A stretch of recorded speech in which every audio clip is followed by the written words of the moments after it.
నమస్తే అండి. నేను డాక్టర్ రమణరాజు, ఎండి ఆయుర్వేద పంచకర్మ స్పెషలిస్ట్, మెడి9 ఆయుర్వేద హాస్పిటల్. మనం ప్రస్తుతం ఉదయం లేచింది మొదలు నైట్ పడుకుండేంత వరకు ఉరుకు పరుగుల జీవితం, అదేవిధంగా తినేటటువంటి ఫుడ్ కూడా ఫాస్ట్గా తీసుకోవటం, అదేవిధంగా జీవన శైలి కూడా అంతా ఫాస్ట్ యుగంగా మారింది. దీనివల్ల మనకు వచ్చేటటువంటి అనేక సమస్యల్లో ఒకటి ఇరిటబుల్ బోవెల్ సిండ్రోమ్ అంటాం. ఈ పేరులోనే ఉంది. ఇరిటబుల్ బోవెల్ సిండ్రోమ్ అంటే బోవెల్ అంటే మనకు పేగు అని అర్థం. అందువల్ల ఏమవుతుందంటే ఎక్కువగా తిన్న వెంటనే మోషన్స్కి ఇవ్వటం, రోజుకు ఎక్కువ సార్లు మోషన్స్కి వెళ్ళటం, ఒకరోజు డయేరియా లాగా, ఒకరోజు మనం కాన్స్టిపేషన్ రావటం, ఇవన్నీ కూడా ఐబిఎస్ యొక్క లక్షణాలు. ఈ ఐబిఎస్ అనేది సైకోసొమాటిక్ డిజార్డర్ అంటాం. అంటే మనకు శారీరకమైన కారణాలతో పాటు మానసికమైన కారణాలు కూడా దీనిలో ప్రముఖ పాత్ర వహిస్తాయి. ఓన్లీ మనకు శారీరక కారణాలు ఫుడ్ సరి చేసుకుంటే కుదరదు. ఎక్కువగా మెంటల్గా పీస్గా ఉండటం, ప్రశాంతంగా ఉండటం ఎంతో అవసరం. మరి దీన్ని ముఖ్యంగా ఆయుర్వేదంలో మనం వాతజ గ్రహణి అంటాం. గ్రహణిలో రకాలు ఉంటాయి. దాంట్లో వాతజ గ్రహణి యొక్క లక్షణాలన్నీ కూడా ఈ ఇరిటబుల్ బోవెల్ సిండ్రోమ్లో ఉంటాయి. జనరల్గా ఇరిటబుల్ బోవెల్ సిండ్రోమ్లో ఏమవుతుంది అంటే మనకు మెదడులో సెంట్రల్ నర్వస్ సిస్టమ్ ఉంటుంది, కడుపులో ఎంటరిక్ నర్వస్ సిస్టమ్ ఉంటుంది. ఈ రెండింటిను కలిపేది వ్యాగస్ నర్వ్. ఈ రెండింటికి సంబంధం ఉంటుంది. ఇప్పుడు సపోజ్ మనం ఇక్కడ కూర్చున్నప్పుడు మన దగ్గరలో ఏదైనా సరే బిర్యానీ స్మెల్ వస్తే, అది మనం వాసన చూస్తే కడుపులో మనకు ఆకలి వస్తుంది.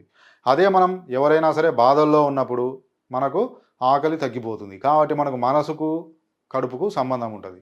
అలానే మనం ఈ ఇరిటబుల్ బోవెల్ సిండ్రోమ్లో ఏమవుతుందంటే ఎక్కువ మానసిక ఆందోళన, ఆలోచన, టెన్షన్స్ వల్ల మనకు సెంట్రల్ నర్వస్ సిస్టమ్ నుంచి అసిటైల్ కోలిన్ అనేది విడుదలై ఇది పేగు కదలికలు ఎక్కువగా చేస్తుంది. పేగు కదలికలు కావటం వల్ల మోషన్కి వస్తుంది. అందువల్ల ఈ ఐబిఎస్ ఉన్నవారు ఎక్కడికైనా సరే ప్రయాణం చేయాలి అంటే మోషన్ వచ్చినట్టు ఉంటుంది, వస్తుంది.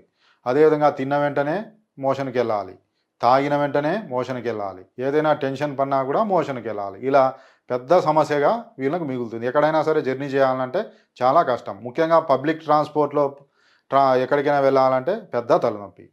దీనివల్ల ఏమవుతుంది, ఫుడ్ తీసుకున్నదంతా కూడా డైజెషన్ కాదు, ఇది మోషన్ రూపంలో వెళ్ళటం ద్వారా వీరికి న్యూట్రిషన్ డెఫిషియన్సీ అనేది తగ్గుతుంది.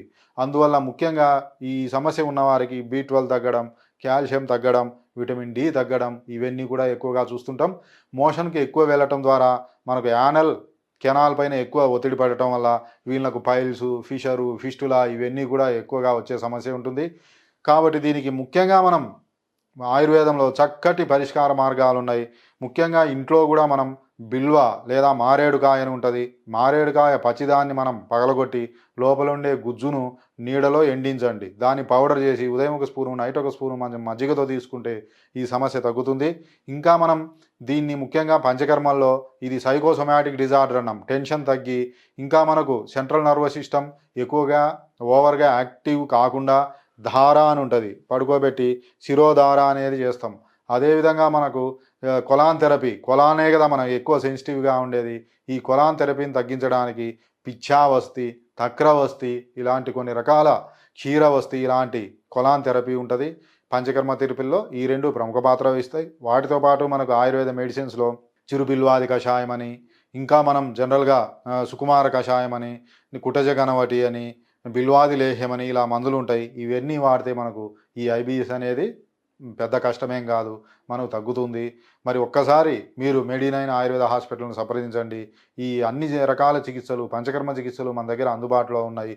ఒక్కసారి మీరు మెడి9 ఆయుర్వేద హాస్పిటల్ను సంప్రదిస్తే మనకు ఐబిఎస్ను మనం పూర్తిగా తగ్గించుకోవచ్చు.